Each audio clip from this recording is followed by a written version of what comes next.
On March the 15th, 2011, Syrian protesters marched on Damascus, demanding democratic reforms from President Bashar al-Assad. Assad's government responded with a violent crackdown. And what began as a peaceful uprising turned into a full-scale civil war, creating the worst humanitarian crisis of the 21st century.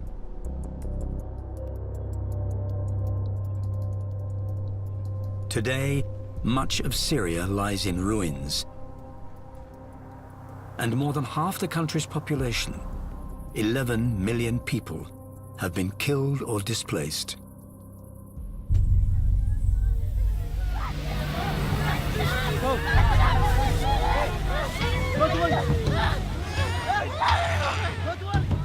Since 2011, hundreds of thousands of Syrian refugees have arrived on the Greek island of Lesbos, hoping to find a new start in Europe. You see babies which are only a few days old people at the age of 90, 95 even. And we get mainly people from Syria, also from Iraq, Afghanistan, Iran. Waiting to help them are the last people the Syrians might expect, volunteers from Israel.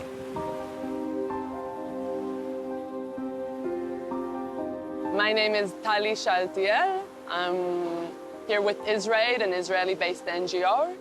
My name is Majida Kardosh. I'm here as a medical team. I work as a nurse. My name is Iris Adler. I live in Tel Aviv. I just finished med school in Tel Aviv University. I came here through IsraAID to be on the coast as a doctor, as a member of the medical team of IsraAID here in Lesbos. My name is Manal Shhadi. I'm from Nazareth, and I'm the team lead of IsraAID in Greece. The team is a mix of doctors and nurses, both Jewish and Arab. I am a Palestinian citizen of Israel. Arabic is my mother tongue. I'm also Christian, so I'm a minority inside of a minority inside of Israel. Being aware of my history, my background, where I come from, the history that my people went through, this is something that appeals to me, and I can help refugees. So this is my job, and this is what I should be doing. Our job here is to receive the boats of the refugees that are coming from the Turkish side to the Greek side. There are many, many volunteers on the beach, not many medical teams. So our job is, first of all, to help them get out from the boat, get to the beach safely. Most of them come here dehydrated and in hypothermia. Sometimes the journey takes many hours, and they get here very wet and cold.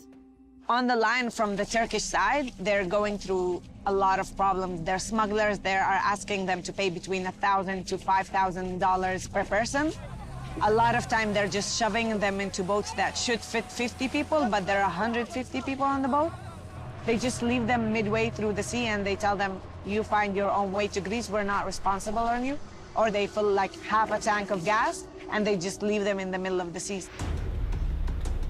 What we do is go to Hind Point with binoculars, searching and scanning the water, and you start looking for this black with orange dots in the view. And then it comes nearer and you start seeing the rubber boat and all the people on it. It's like 1, 2, 3, it begins. It's a few minutes of chaos. Taking off the babies, people screaming, shouting, helping them, you know. A lot of them don't know how to swim, they're afraid from the water. And wrap them around. Here is the point that we start doing a triage, a very fast, you know, by hearing, they're talking, looking at the refugees, so we can see who is in need of medical help. And I start shouting, "Min baddu doctor," who need a doctor in Arabic. And so this is the time that we start giving treatment. I've treated a 14-year-old Afghani guy that was unconscious. If you didn't receive aggressive treatment on the shore, on the spot, he might have not made it. After that, we start giving them food and water, warm clothes, something to eat, to drink, because some of them didn't have any water or food for like 1 or 2 days. After that, I take the map. We have a map that we translate on it in Arabic, explain to them what is the next step. You know, they don't know where they are, okay? So the first thing that I tell them that they are in Lesbos island in Greece, because some of them, they had like no idea where they are. Most of them, they had nothing. They just come with their clothes only, because they had to throw their bags in the sea, or smugglers took their bags and threw in the sea.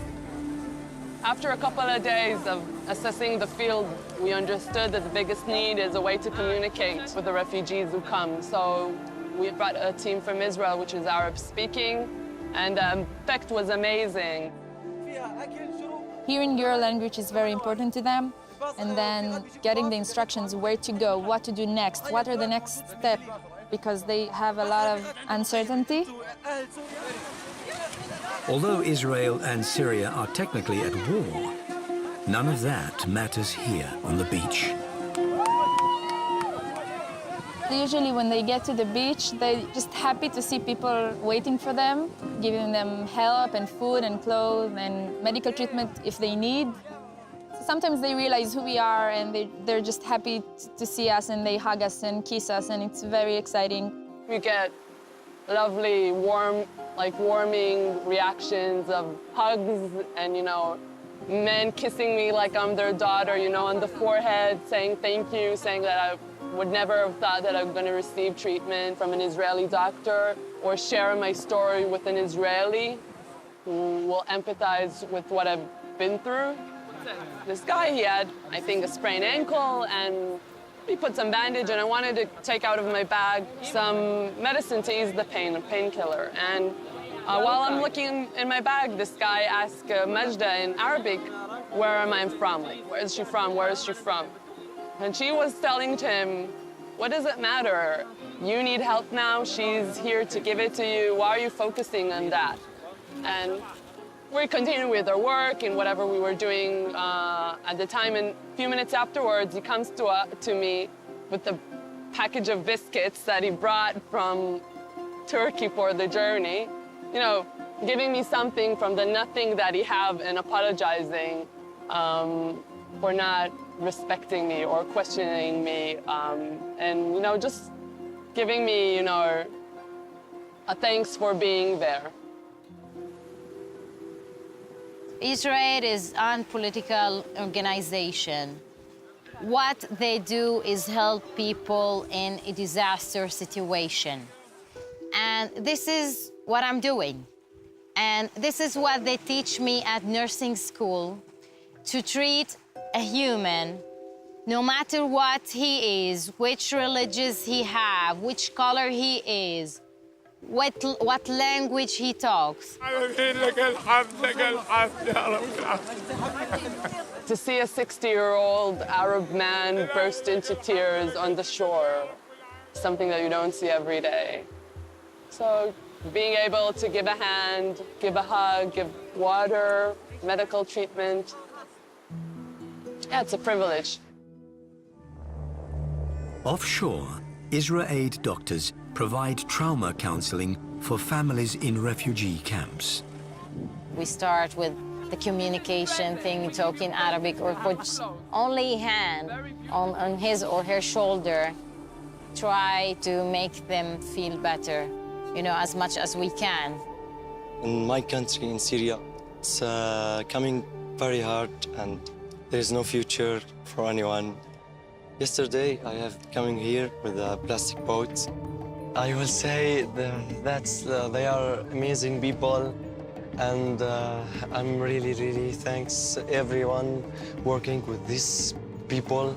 They are really helping us and helping a lot of families here and children. Because we come from a country that a lot of people suffer trauma because of the conflict and what's happening, so we have a lot of experience how to deal with trauma, how to deal with the conflict. And this is the knowledge that we need to pass to other people, to other countries, if we can help make their suffering less, or to help support them, or to show them a different way. And I think this is our duty. These people come and they automatically get this title. They are refugees fleeing to Europe.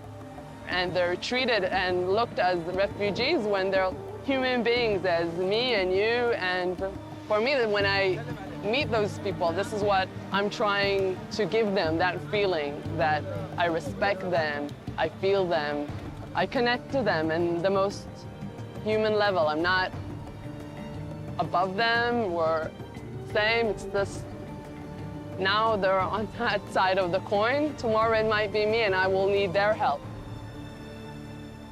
I was thinking about that 60 years ago, it was the Jewish people in Europe during the Holocaust, after the Holocaust, making their journey to Israel or for different countries and seeking for a safe home.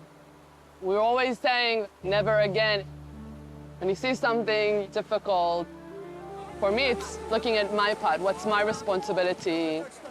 This is what we try to do, you know. We're coming as humans, meeting other human beings, and this is how changes starts, little.